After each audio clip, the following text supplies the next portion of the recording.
Hi friends, welcome back to our channel Priyatama vlogs. ఎలా ఉన్నారు friends? బాగానే ఉన్నారు కదా. ఈరోజు వీడియో వచ్చేసి ఏసీ సర్వీసింగ్ అనేది చేపిస్తున్నామండి.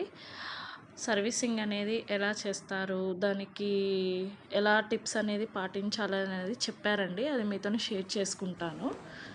చూసారు కదా, వాటికి ఉండే బాక్స్ పైన బాక్స్ అనేది ఓపెన్ చేసి ఇలాగా ఆ జాలీని తీసేసారండి. వాటిని క్లీన్ చేస్తారు. చూసారు కదా వాటికి ఎంత డస్ట్ ఉన్నది అనేది. ఇప్పుడు ఈ పైన ఉన్న వైట్ బాక్స్ అనేది ఓపెన్ చేస్తారండి. ఇలా వాటికి ఉన్న నట్స్ తీసేసి దీన్ని ఓపెన్ చేసి క్లీన్ చేస్తారు.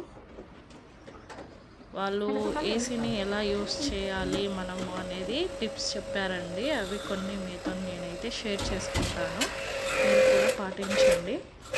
ఇప్పుడు ఇంతకుముందు తీసిన జాలీలు ఉన్నాయి కదండి, చూడండి ఎంత డస్ట్ అనేది ఉంది. ఈ డస్ట్ అనేది వాళ్ళ మిషన్తోనే ఇలాగా క్లీన్ చేస్తున్నారండి. చూసారు కదా, ఈ డస్ట్ అంతా మనం పీల్చుకుంటున్నాము. ఎంత డస్ట్ ఉందో చూడండి. ఇది మనము ట్యాప్ కింద కూడా దీన్ని మనం క్లీన్ చేసుకోవచ్చు అండి.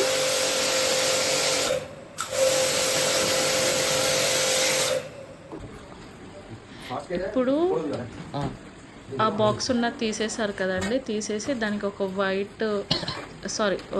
బ్యాగ్ అనేది ఇలా కవర్ చేస్తారండి. ఇలా బ్యాగ్ పెట్టేసి క్లీన్ చేస్తారు. దాన్ని కూడా ఇలా మంచిగా సెట్ చేసుకొని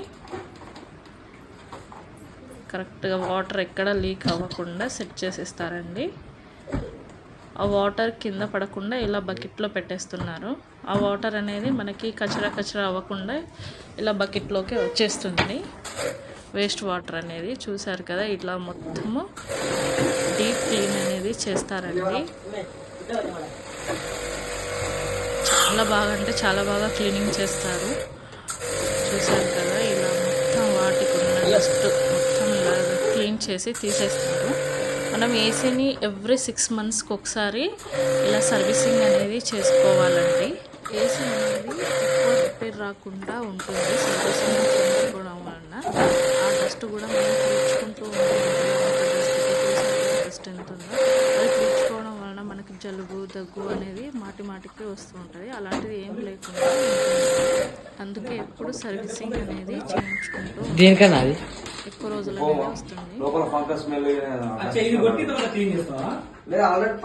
ఫంగస్ లాగా రాకుండా అని చెప్పారండి. అడిగితే ఏంటనేది అది ఇలా స్ప్రే చేసి మళ్ళీ దీన్ని క్లీన్ చేస్తారు.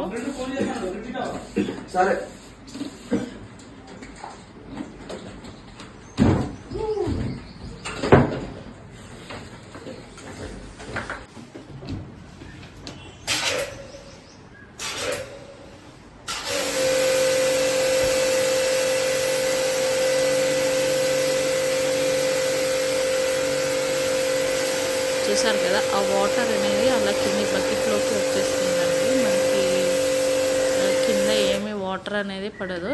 ఏదో కొంచెం పడ్డ మనం తర్వాత క్లీన్ చేసుకోవచ్చు. అంత రూమ్ అంతా కచరా అవ్వకుండా ఇలా నీట్గా అయితే చేసిస్తారండి వీళ్ళు.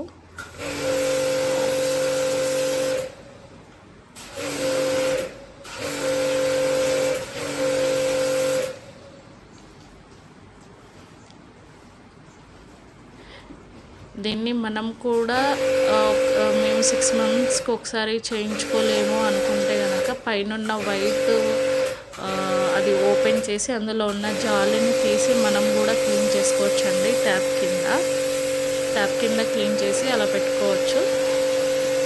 సమ్మర్లో అయితే మనం కంపల్సరీ ఏసీ యూజ్ చేస్తాం కాబట్టి సమ్మర్కి ముందు అయిపోయిన తర్వాత లాస్ట్కి కూడా ఒకసారి ఈ 2 times మాత్రం కంపల్సరీ సర్వీసింగ్ అనేది చేసుకోవాలండి. చూసారు కదా, క్లీనింగ్ అనేది కూడా ఫినిష్ అయిపోయింది. దానికి ఉండే బ్యాగ్ కూడా తీసేస్తున్నారు. ఇలాగ మొత్తం క్లీన్ అయిపోయిందండి. దానికి ఉన్న డస్ట్ మొత్తం క్లీన్ చేసేసారు. ఇప్పుడు దీన్ని పొడి గుడ్డతోని ఇలాగా ఒక్కసారి అంతా తుడిచేస్తారండి, లేకపోతే పాడవుతుంది కదా. దాన్ని ఈ విధంగా ఫిట్ చేసేసారండి. మళ్ళీ క్లీన్ అయిపోయిన తర్వాత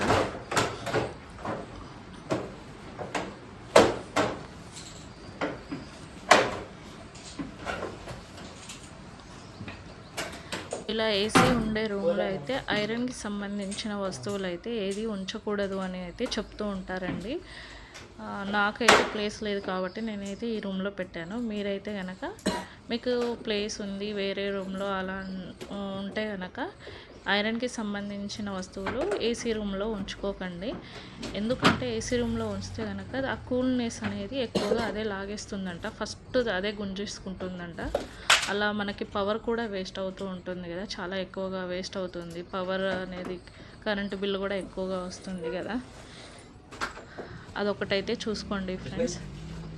మీకు ఈ వీడియో నచ్చితే కనుక ప్లీజ్ లైక్ చేయండి, షేర్ చేయండి, సబ్స్క్రైబ్ అయితే తప్పకుండా చేసుకోండి ఫ్రెండ్స్. ఈ వీడియో మీకు చాలా యూజ్ అవుతుందని అనుకుంటున్నాను. ఈ టిప్స్ కూడా తప్పనిసరిగా పాటించండి. మీ ఏసీ అనేది ఎక్కువ రోజులు ఉంటుందండి, పాటిస్తారని అనుకుంటున్నాను. ఇలా దానికి ఉండే బాక్స్ను కూడా ఇలాగా ఫిట్ చేసేసారు.